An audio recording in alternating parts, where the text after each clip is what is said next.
Welcome back to HCISD's podcast, LearnTX.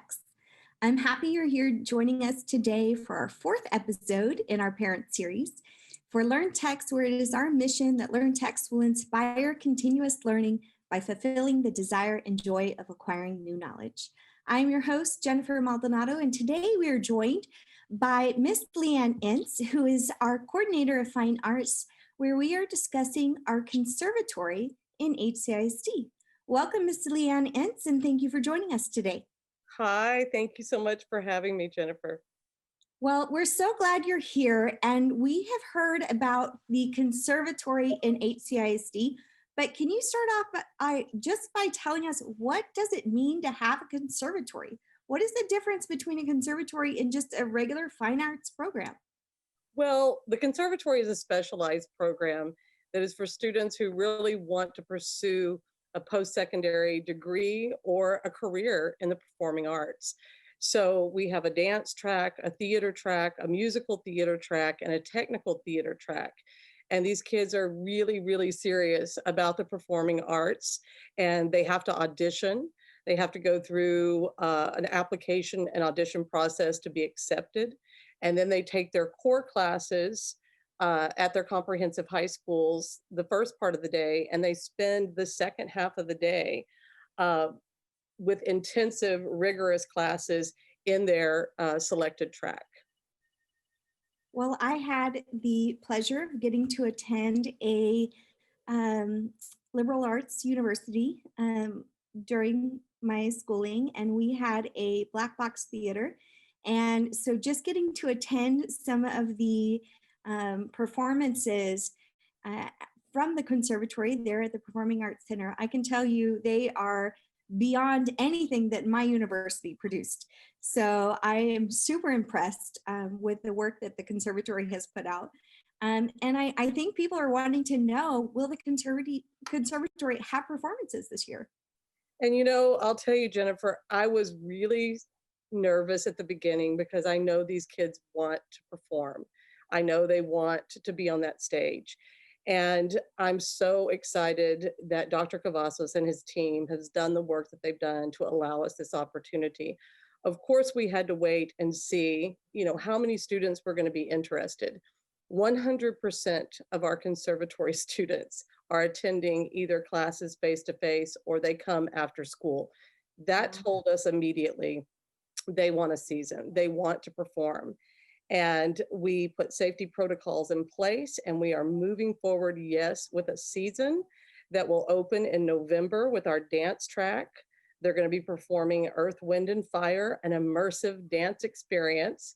Very excited about that. A lot of really interesting technical elements that we have not seen or used before.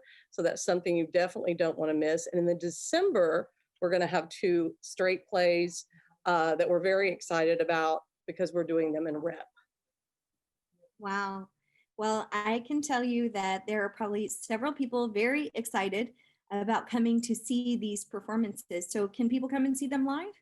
Sure. And that's what we're so excited about. It's going to look different, of course, because of the times that we're in right now. The Performing Arts Center holds 956 people. And of course, we can't bring 956 people in right now.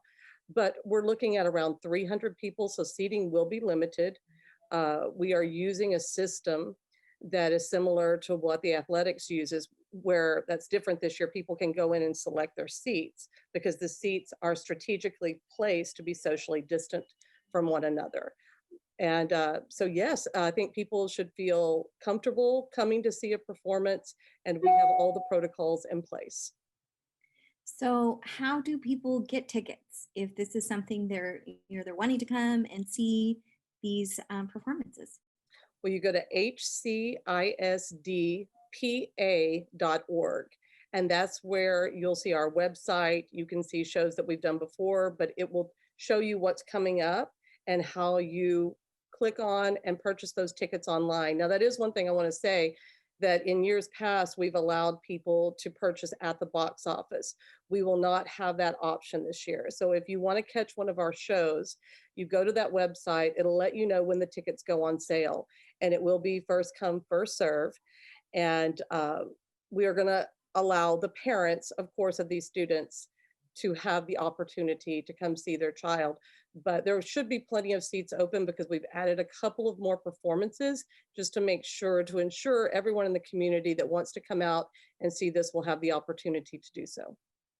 I've heard that your performances are a big hit with the Winter Texans. So can the Winter Texans still come? Is that going to be available to them? We love our Winter Texans. And you know, and that was one of the deciding factors, I think, and to move forward and open these up to the public, because we've already had people calling and they stop by in person as they're coming into town and they want to know what's coming up, what's out there. So we started to get such a following from our Winter Texans that we've added special Winter Texan performances. And these performances are at 10 a.m. in the morning, and they're open to all. We've had Winter Texans drive from as far as Mission to come see these shows. It's really taken off. They love the time. A lot don't like to drive at night. So this gives them that option to come in the morning, and we promote it through all the Winter Texan parks here in the Valley. And it's been a huge success. So we will definitely have the 10 a.m. Winter Texan show again this year. I'm sure there are going to be a lot of community members very excited about that. One of the things that you spoke to, the safety protocols. Can you tell us a little bit about the safety protocols for, students, the audience members? What can we expect to see this year? Well, the students, I've just been blown away with how receptive they've been to all of the protocols. They don't take this opportunity for granted. They know it's special. They wear their mask at all times. The instructors have set the tone that social distancing will take place at all times. But when you come to see the shows, it is going to look different. We would always usually have a mass gathering in the lobby. Photos would be taken afterwards. Now it will be one entrance in, and we will be taking them in groups, if you will, at 6 feet apart. Temperatures will be taken. Mask must be worn at all times inside the building. And I think it's going to work out wonderfully. People have been receptive, like I said, to the protocols. They understand that this isn't much to ask to get to see such an amazing performance. I think many people will absolutely take advantage of that just so they can see the shows. They have been stellar performances, and hats off to everything that is happening there at the Performing Arts Center. And what a great opportunity for our students. I know that there are just so many innovative things that have been happening this year. Do you want to talk a little bit about, some of those different innovations that have been happening? Well, we definitely had to rethink what this year was going to look like. And so we knew it was going to be different, but different doesn't mean less, right? So we decided to offer these shows in rep, which is something we've never done. That means that we're going to have a classical production in December that you could come see one night, and a more contemporary production that you can see the next night.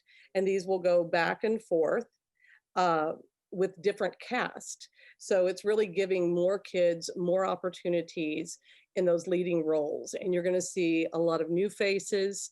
And I think you're going to be blown away by these shows and how we are able to stage them. That has been something we've had to really think about in the selection of our shows. We've even considered putting one of them in a COVID type setting. And the directors have just been incredible at thinking outside the box and coming up with amazing ideas. For the dance performance, we have talked about, think of Lady Gaga and how she wears the mask. So the dancers may be wearing masks, but they will look like costume pieces, and you won't really know that they're wearing masks. So yeah, I'm very excited about what we've been able to do to move forward with these productions. So you talked a lot about just the innovation and the students, multiple students being able to participate because of this style that you're rotating. I forgot the word you used. Track? Rep. Okay, I'm sorry. With the rep. So with that ability to highlight multiple students, what if there's a student that maybe is not involved in the conservatory, but this is maybe something they're interested in? How could a student get involved? Well, we do ask that you audition. Obviously, we're going to work with students. We do have, that want to be a part of this, but can't give up 4 electives, right, every semester. And so we have some students that come just 5th period, and we work with them to get them involved in the productions. This year, you do have to be a part of the conservatory to be in any of the productions. Last year, we did open it up to those that maybe couldn't give up those 4 electives, but still wanted to come to the after school practices. This year, we've tried to limit, the number of kids that we have up here, where we don't have the big 200 cast shows. But we do accommodate those that can't take all 4 electives. So all they need to do is call here at the Harlingen Performing Arts Center and talk to me, and I will walk them through the options, work with their schedules and their counselors, and we'll make it happen. If someone really wants to be a part of this, we're going to do everything we can to make sure that they get to be a part of it. Right. And now that we have the pathways with Lee Means, of course, and with Gutierrez Middle School, can you talk to us a little bit about those 2 campuses? Oh, it's just been incredible what we're seeing already from when Lee H. Means started. And it's hard to believe that was just like 3 years ago, 2 years ago, something like that. And now those kids are at the Gutierrez Middle School of Arts and Sciences, getting top-notch training in the advanced track there. And so we have this little pipeline of kids that are going to be coming through, and they will end, at the conservatory. Some may not, but the future is just incredible. When you look at these students and the training they're getting from kindergarten, and they can get that all the way through 12th grade. The possibilities are just endless with what this is going to be. It's just, we're in its 2nd year at the conservatory. And so with these schools already preparing these students, yeah, it's only going to get bigger and better from here.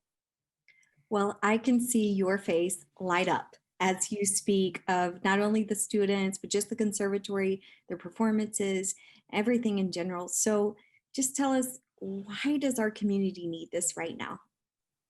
I think they need the arts more than ever. And I think people are hungry for that escape right now. And all artists really want to do is make you feel. They want to make you laugh. They want to make you cry. They want to bring you into their world.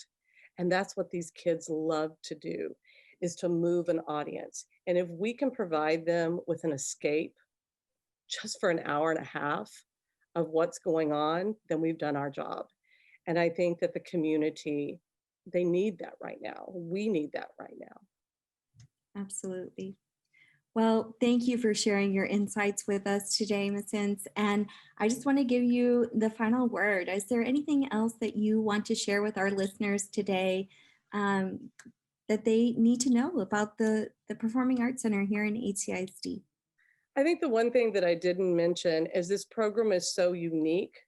There's only a handful of these types of programs in the country, and we have it right here in the Rio Grande Valley. And we are attracting students from all over. We had a student moved to HCISD from Victoria just to be a part of this program. It really is that special.